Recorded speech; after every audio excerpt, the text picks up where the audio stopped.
everyone. Welcome back to the channel here on Bases Loaded. You got our three guys here, Brandon, Blake, and Chris.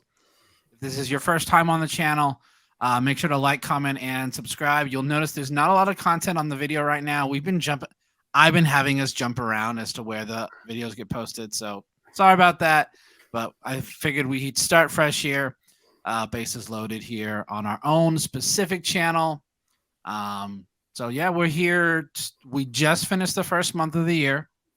Justin Verlander had his 2023 season debut today.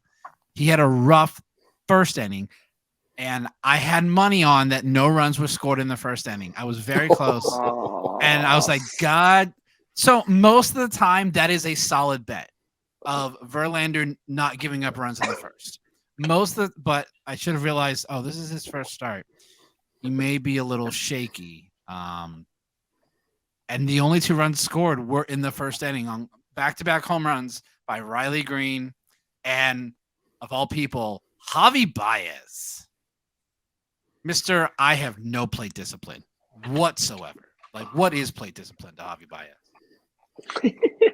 Well, apparently at that point it's hitting a home run, but no, I mean, yeah, Verlander was shaky in the first, but like overall he had a pretty good outing. He went 5 innings, got 5 strikeouts on 80 pitches, so obviously probably still ramping up at this point, but he got no support, which has been a big thing with the Mets. I think it was the 6th time they've gotten shut out this year, which I think leads Major League Baseball. So I mean, Verlander didn't pitch bad; he just didn't get any help behind him. Yeah, what we saw was playoff Verlander. Okay, what you saw was playoff Verlander. Verlander was notorious here in Houston for giving up that first inning home run, but then kind of finding his groove. Chris kind of said the same thing, for his first outing. It stinks, but at the same time, it was kind of cool. It was poetic to see him go out there in Detroit. We know how much he has love still for that city. I mean, that's where a majority of his career was played. But yeah, it was really funky to see him go out there and 9 pitches into the game he gives up 2 home runs. Like you guys both said, he's trying to find his groove, coming back, ramping back up. Probably didn't want to push himself going too far going in with how long this injury did linger on. I know it's fresh, but I'm honestly more concerned about Max, Scherzer. I mean, the way that he came out, the Met fan was really, really pounding their chest saying we're finally got to see what we paid for. We're about to see our 1 and 2, finally come out against a team where honestly the Tigers have been hot and cold a lot this season. Yeah. They came in and they punched us in the mouth at the beginning of the year. But look, Verlander is going to do that, but I'm kind of iffy more on Max. I know we've seen this time and time again when Max comes back from an injury or something like that, but that really kind of scares me that, what was it, 3 1/3 inning, he gave up 8 hits and 6 runs. Yeah, 3 1/3, right there, 8 hits, right there, 6 earned, a walk, 3 strikeouts, and 2 home runs. His ERA on the year is 5.56. Yeah, that right there scares me more than somebody coming back from an injury and getting his first start in May and giving up 2 home runs in the first inning.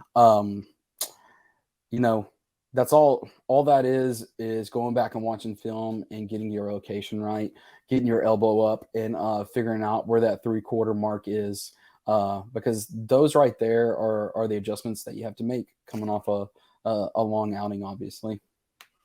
Yeah, everyone is, I think, a little worried about the Mets because they're at 500 right now, and I'm like, it's still just after May 1st. Like, you're at 500, you're fine. You could go on like a month going like, let's say 18 and like 11 and you're fine. But if they get the Atlanta that we saw last year where they were literally a 600 win, 600% win team in the latter half of the year, then they're in big trouble. It doesn't hurt that they're 688 already this year. Atlanta has definitely looked really, really good. So, all right. Moving on to our next topic. Padres and Giants played in Mexico City this past weekend on Saturday and Sunday. They had a quick 2-game series. If you ask the Giants players, they did not have fun. They did not like it. They were. I would say more so the pitching staffs, not all the players. Yeah, it was ugly. Like, so Saturday, 16-11. I didn't realize they were playing football too.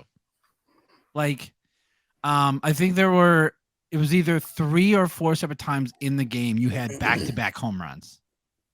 4. Okay. Yeah, that's what I was like. It's like 3 or 4. There were, and one person that's been heating up because he got put in the 3-hole, Juan Soto. I don't know if I'm the only one that's noticed that he's been really good the last week and a half, but as soon as Bob put him in the 3-hole, I feel like he's been hitting a lot better because he's now hitting like a 3-hole. I think he just had the mindset of he was trying to hit like a 2 guy. Like, no, Juan, be who you are. You are a top 5 generational talent. Yeah, there was a lot of weird like worry about Juan Soto early in the season, especially here. Just a lot of rumblings, and I'm like, listen, that's Juan Soto. He's gonna have these flows where he'll struggle. He was working out his swing. I know the injury he dealt with in spring training definitely seemed to affect some of his mechanics, but he seems like he's comfortable again. His last 7 games, he's got 8 RBIs. He's batting 360, and his OPS is 529. Like, he's Juan Soto. Like, he's going to be fine. Still, he may not hit well, but he still walks so much. So exactly. that on base percentage and that OPS will still be where it usually is. Yeah, and it's like you get him on base, and we see him now. There's all these bats around him that are going to hit. And I think one thing that Mexico City was huge for is it seemed to awaken a lot of these bats in San Diego, because Manny obviously had a big series out there. Tatis is doing Tatis things already. But I mean, yeah, it was I wouldn't really call it baseball is what we saw in Mexico City. It was more so fast pitch home run derby. Like, it was something to watch, man. You know there was so many of those balls. You watch them hit, you're like, there's no way that's out. And sure enough, it's like when you have games at the Rockies. Is it actually baseball at that point? And watching that game, I'm like, it's a home run derby. It's a glorified home run. I was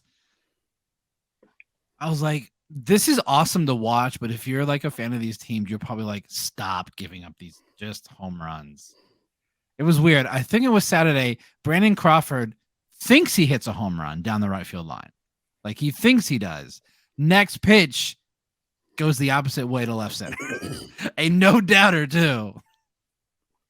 Yeah, it was definitely a home run derby. The one thing that really did not enjoy about Saturday's game was the fact that Joe was out there and him coming back on you was on Saturday and like watching them have to pitch there in those conditions. That's not something you want Musgrove to have to deal with, especially coming off an injury, getting back into the groove of things. But yeah, man, I'm sure every pitcher on both sides was just shaking their heads like, do we have to go in this game? Because I really don't want to.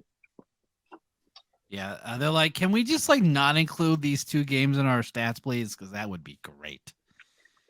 It just got skewed. But like the offensive players, like, yes, please. Can we please have these included? That would be great if we definitely could there. Padres took both games, by the way. Giants are a mess. Like a lot of people thought the Giants would be the ones battling the D-backs for that 3rd spot.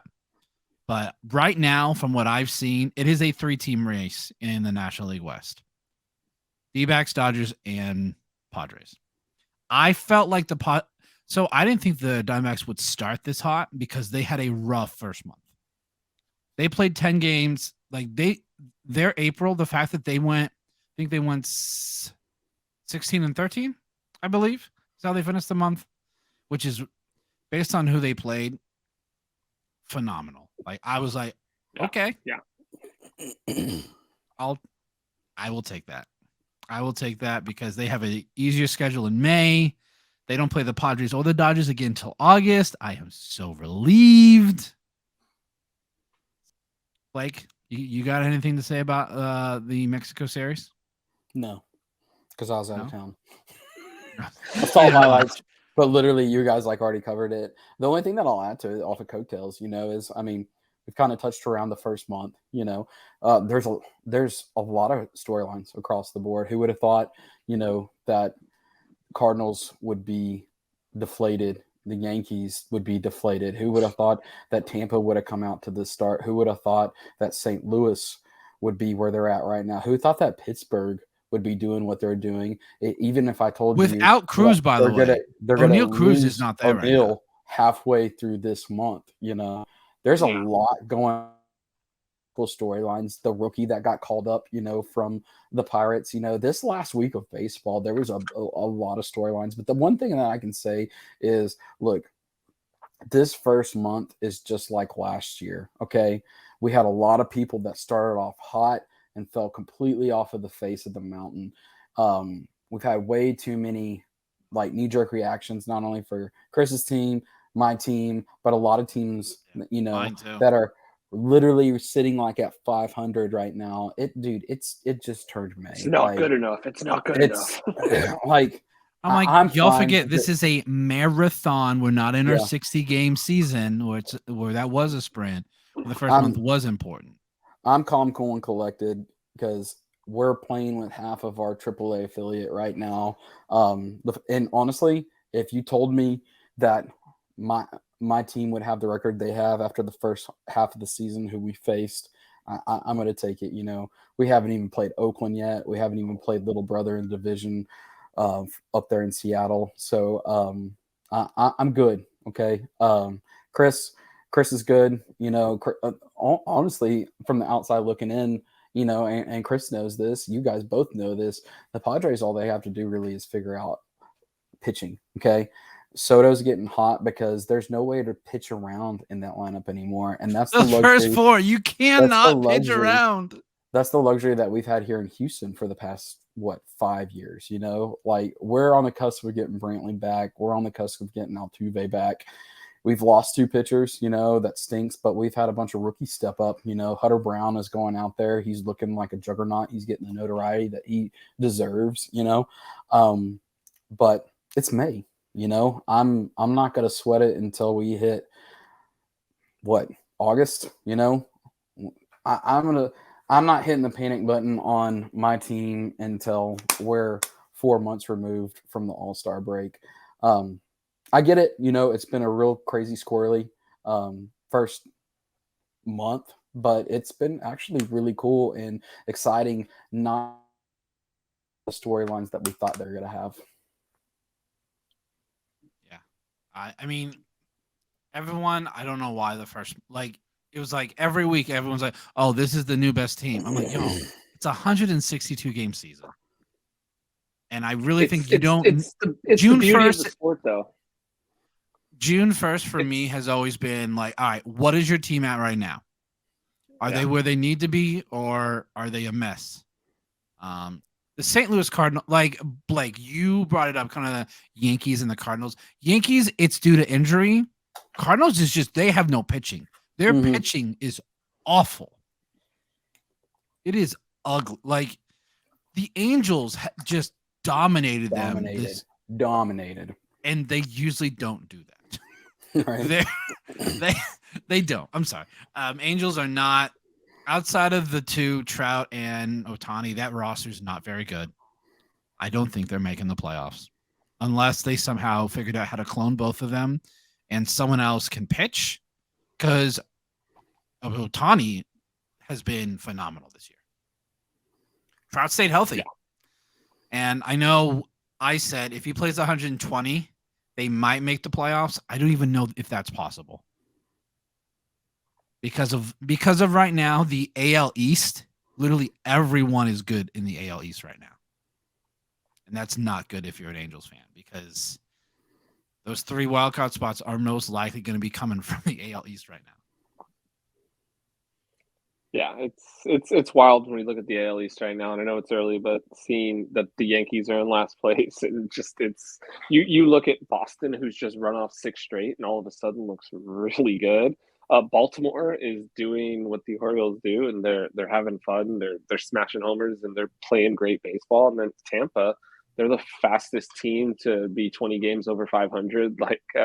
So it's crazy what's going on in the AL East right now. But yeah, like you said, I feel like a lot of these teams in the West and the Central, if you're battling for that second spot, you might be out of luck when it comes to getting in the playoffs because of the wild card situation and because the East is so strong right now. Yankees are 17 and 15. They're in last place in the East.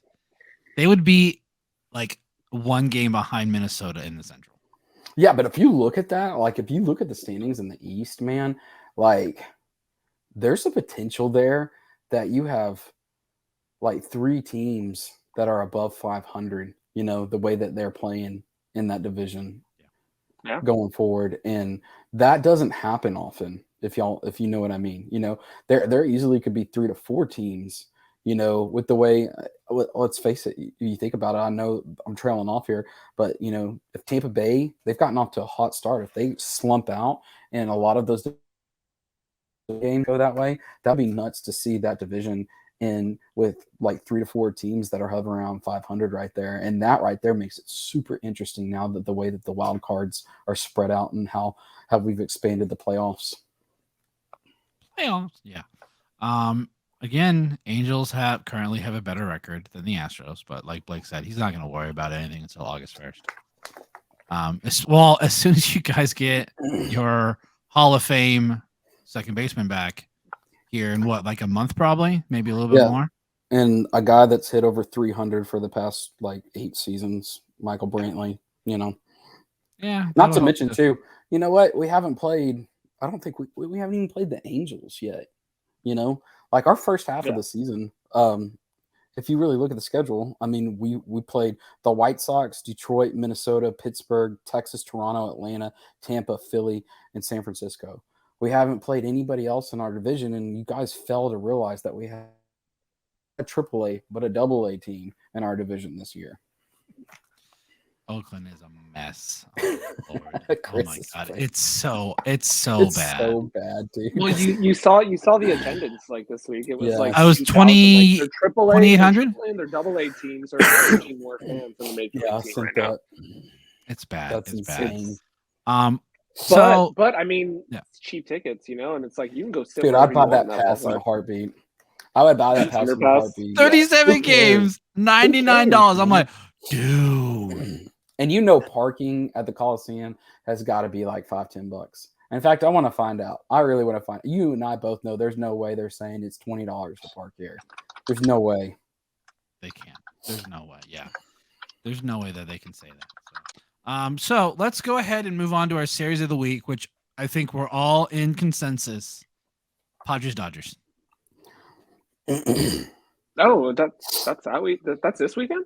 Yes, that starts tomorrow. We have 3 phenomenal matchups in this series this week. But and really quickly, before we get into that matchup, there's some other tasty matchups this weekend. Like, who would have thought Toronto-Pittsburgh is going to be a lot of fun? Like, that's going to be a really interesting one. Orioles-Braves. Like, there's some fun baseball on tap this weekend. But, yeah, I think obviously my eyes, and I know Brandon's eyes, will be focused on San Diego and watching those matchups. Yeah, we got Darvish and Kershaw on Friday. We've got Snell and May, Saturday. And then Julio Urias and Musgrove. On Sunday Night Baseball. And Musgrove, yeah. So those are going to be. I feel like they changed the matchups because I feel like they did. They flipped them around. Okay. They did because that's what I thought. I thought Snell was Sunday night. I had to go change my fantasy pitching matchup. Literally flipped like 2 of them because I have you, Snell, and Urias. So they were in, and then I went back to check it, and I was like, "What happened?" You know what I mean? But yeah, they moved some people around. You should just keep Snell on the bench until like June. I think that's probably best for your fantasy team. Somebody dropped him, and I just picked him up to stash him. You know what I mean? You're like, let's just like keep him here till like July 1st. Trading deadline. One thing I will say, and I know I did tell Brandon this, but I think there might be more than one reason that they moved Musgrove. Some little birdies told me that he might have injured himself again. So we'll see what happens. And that's what I just kind of was like, oh crap, he's not pitching Friday anymore. So that's something to keep an eye on. Yeah, like this is a big series. Because Dodgers are in first place right now. They have a 2-game lead on the Padres.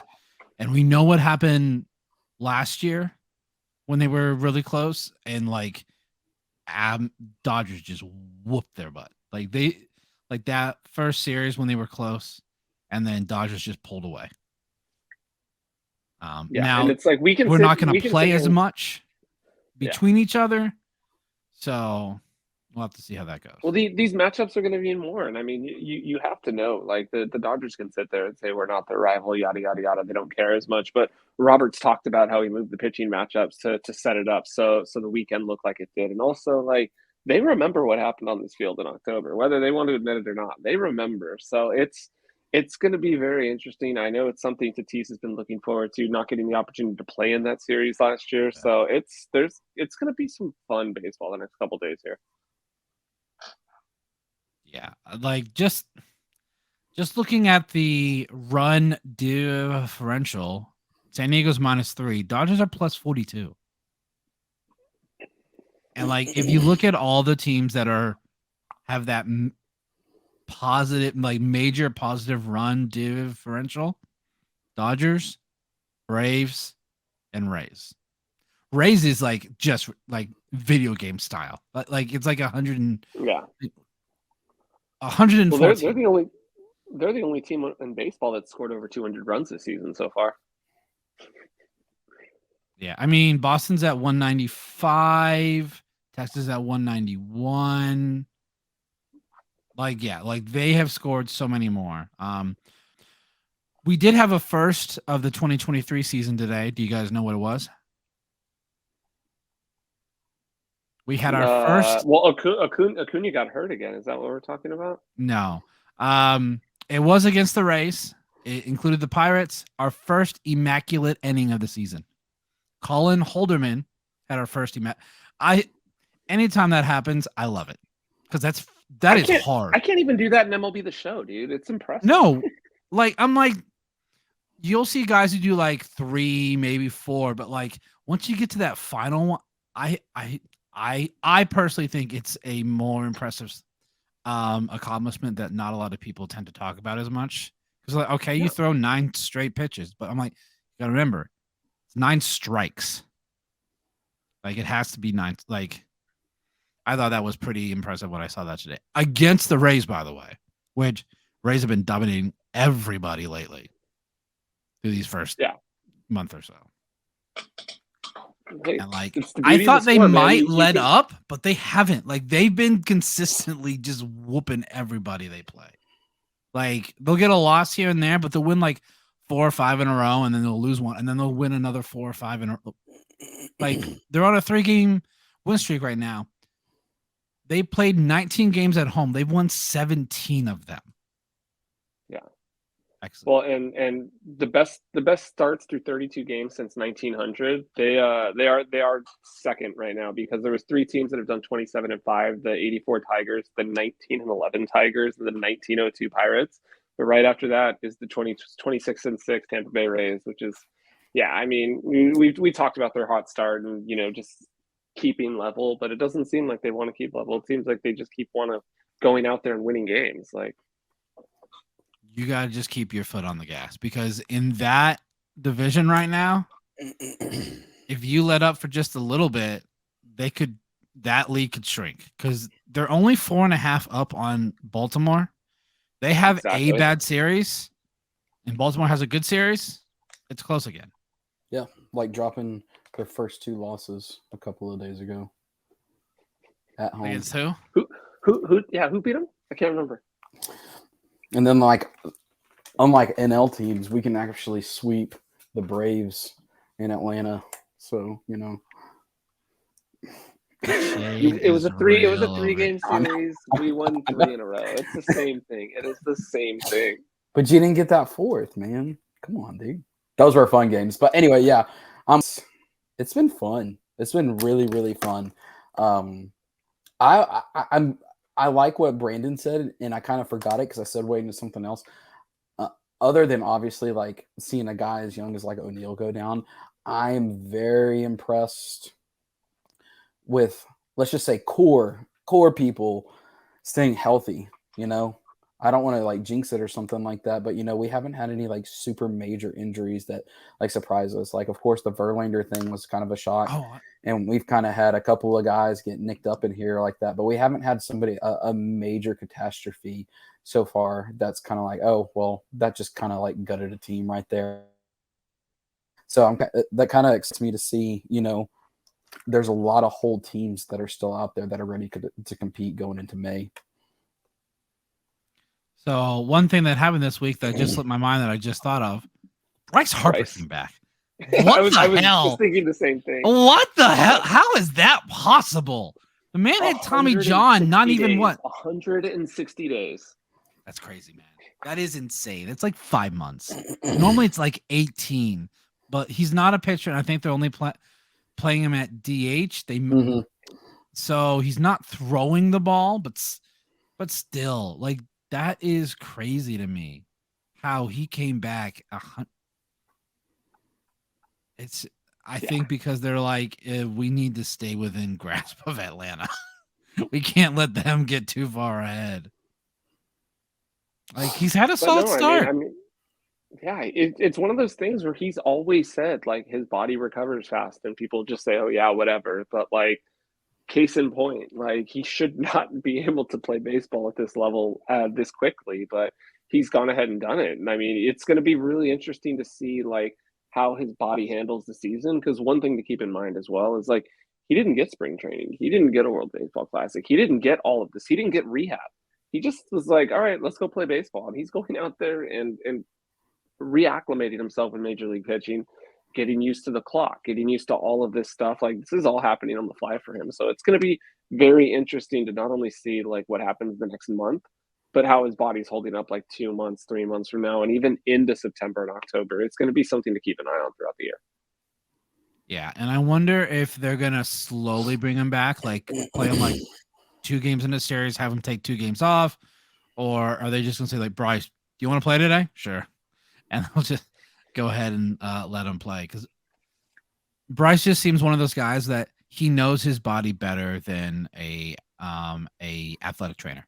Like, they probably trust him more, and he hasn't given them a reason not to. So I thought that was crazy when I saw that what?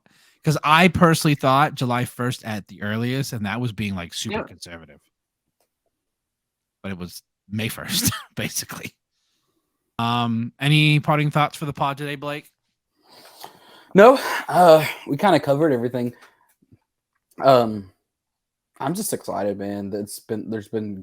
I know I've said it multiple times. There's been great storylines. I'm really looking forward to the second half or the second month. There's a lot of great matchups, I mean, I'm actually interested to see. I know the Yankees are kind of a shell of a team right now, but I want to see how they react to a team like Tampa this weekend too. We didn't talk about that.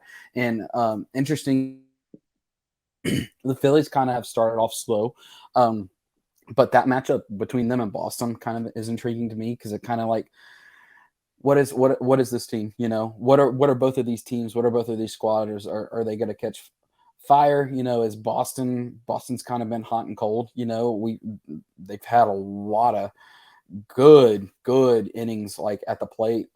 Pitching's kind of still a question mark there, but it's got to be fun, man. I'm really looking forward to it. I'm really interested in these Dodger Padres games this weekend, because I mean the pitching matchup, I mean it couldn't have landed more perfect. It kind of feels like playoff baseball in May. So I'm excited, man. I'm also excited to get back to the ballpark. Our baseball seasons, we only have 3 more games left, and then we have playoffs.